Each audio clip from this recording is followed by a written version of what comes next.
I was in the projects in a nightmare, really. And the way I got out of that nightmare is I dreamt my way out of it. So I didn't get out the projects because I was a rapper. I got out the projects because I was a dreamer. So I'm still a dreamer. And now I'm dreaming about this new project. But it ain't the projects. It's something that could change projects, right? Because I think kids in the projects should learn to write code and build robots and not just rap and play sports anymore.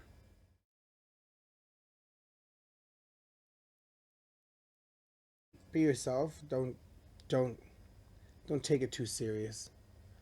A lot of times people take the media too serious. And taking the media too serious, you can have crazy results. I don't want to comment on the Trump situation, but that is a perfect example of when you take the media too serious. Now we have a serious thing on our hands.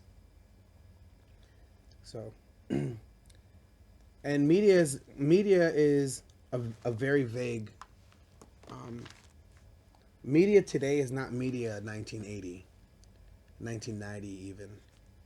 Media today is somebody with a blog, somebody with a Twitter page, somebody that comments on the comment. That's media too. Memes are media.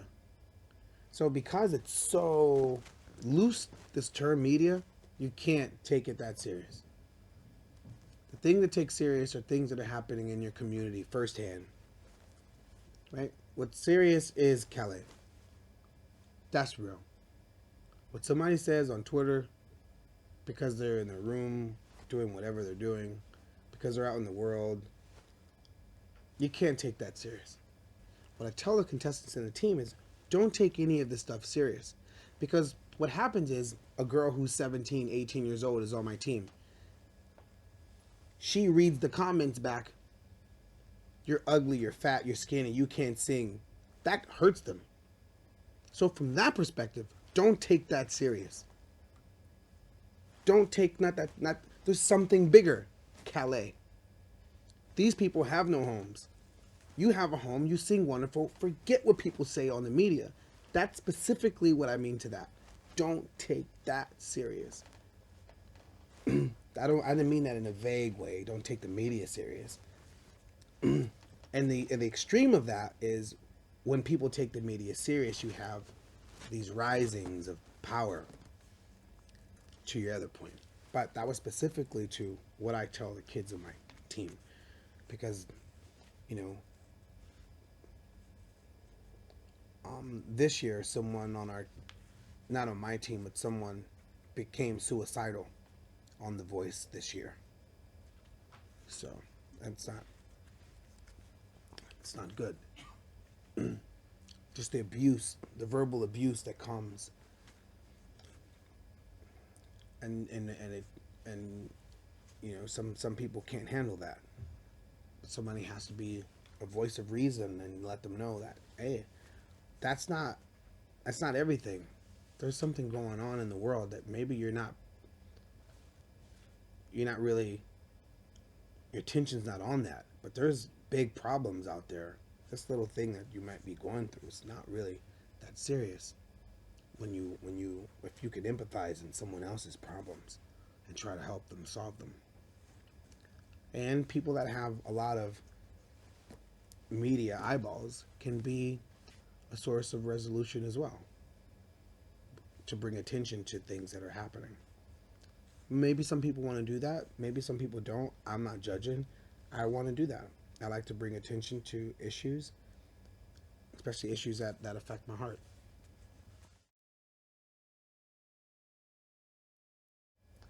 If I have a song, we're all intelligent people. If I hear a song and it's like, cause I went to the club and it was on my, I know that person was saying, I can figure it out now. It's like, is it really? Is there any, you know, is it really that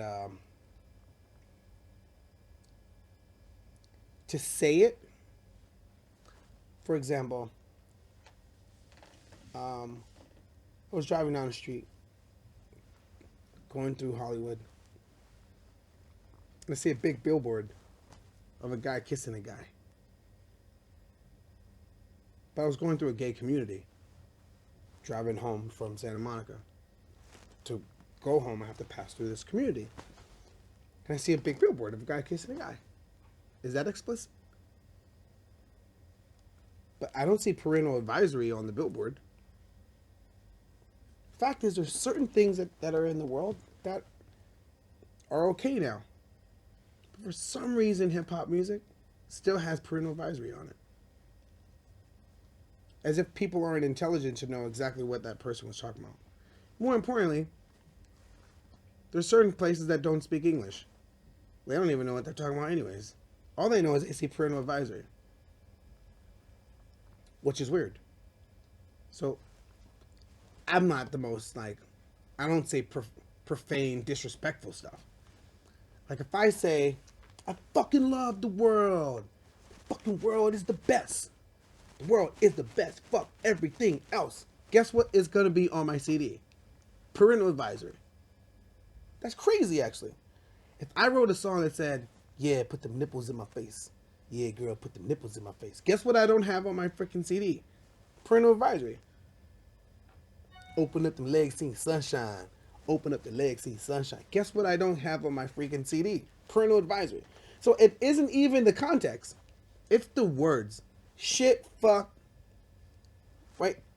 Those two words will get you parental advisory. Doesn't matter how you use them. It's just shit and fuck. You get 5 fucks and like 4 shits. And then boom, there's that sticker. But like I said, the fucking Pope is the best.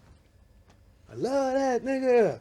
Guess what I'm getting on my freaking CD? Parental advisory. I'm like, come on. You guys is crazy. But whatever. There's other things to worry about than a parental advisory sticker.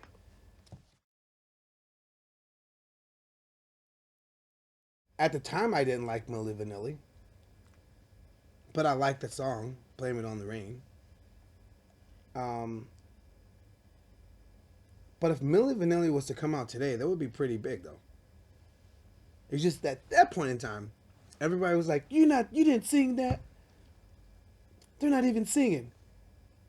Well, if they would have came out today, they would be like the biggest artist and nobody would care. Because I guarantee you there's a lot of songs that you think you like that person ain't singing it. And today, who gives a fuck, right? Nobody cares about those details. But back then, we didn't have the tools we have today. So that news, the media, actually ruined it ruined that person's life. And he's not here anymore. That's why I mean, don't take media serious. But was it the Grammys? How was it for you to get one, the first one, and then the second one? So we never dreamt of winning a Grammy. So when we got the Grammy in 2004 for Where's the Love, it meant a lot to us because it was Where's the Love. And we were talking about issues. Like Black Eyed Peas, okay, forget everything you thought because of My Humps and all these other songs. That's not important. We have a career because of a song called Where's the Love, where we wrote about what was going on in the world. That is who we are as people. And we haven't strayed too far from that. Yes, there's songs like Where's the Love? Yes, there's songs like My Humps. Yes. That's cool. But it's what we do with the success. And what we do with the success is we don't always want to talk about things like Where's Love. We want to go out and do things in the world. Like Apple has lots of schools in the Philippines. I have a school in the ghetto that I'm from. We send kids to college. We bail out families from losing their homes. We do. And things like My Humps help us do those things. So the Grammys are great to be acknowledged for your work. And so are things like, when you get acknowledged for your philanthropic activities and bringing resolution to folks. But the success of songs like My Humps and um, Boys and Girls helps us sustain our work. But where's the love is who we are and how our heart is constructed.